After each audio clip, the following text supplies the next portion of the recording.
আসসালামু আলাইকুম। আজকে আমাদের পুকুরে মাছ ধরলাম। যেহেতু পুকুরের পানিটা শুকিয়ে গেছিল, যে কারণে পুকুর মাছ বরাবর বাঁধ নির্মাণ করে একপাশে পানি অন্য পাশে দিয়ে মাছটা শিকার করলাম। যেহেতু একপাশে কিছুদিন পূর্বে মাছ ধরা হয়েছিল, আরেক পাশে আজকে মাছ শিকার করলাম।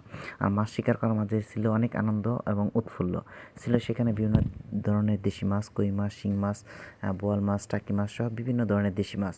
সেখানে সবচেয়ে ভয়ঙ্কর যে বিষয়টা ছিল ছোট বড় বিভিন্ন ধরনের শিং মাছ, যেটা সতর্কতার সাথে আমরা সেই মাছগুলো ধরছি। আর সেখানে আমাদের মাছ ধরার মধ্যে ছিলেন আমাদের ছোটো ভাই মানিক, মেজো ভাই আবদুল্লাহ এবং ভাগিনা ইয়াহিয়া। সকাল থেকে দুপুর পর্যন্ত আমরা মাছ ধরলাম। বিভিন্নভাবে মাছ ধরার পর আনন্দ উৎফুল্ল এবং বিভিন্ন ধরনের বিনোদন উপভোগ করলাম।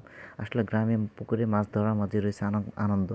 যারা শহরে থাকেন বা গ্রামে থাকেন, যাদের পুকুরে মাছ আছে বা যাদের পুকুর আছে, তারা অবশ্যই এইভাবেই মাছ শিকার করতে পারবেন। মাছ শিকার করার মধ্যে রয়েছে অনেক আনন্দ। আর যেহেতু এখন গ্রীষ্মকাল, আর পুকুরের পানিগুলো শুকিয়ে গেছে, সকাল থেকে পানি সেচে তারপরে আমরা মাছগুলো ধরলাম। মাছ ধরার মধ্যে অনেকটা আনন্দ উপভোগ হয়েছে। তো সকলে আমাদের জন্য দোয়া করবেন। আর সকলেই আমাদের এই পেজটা লাইক, ফলো এবং কমেন্টস করবেন।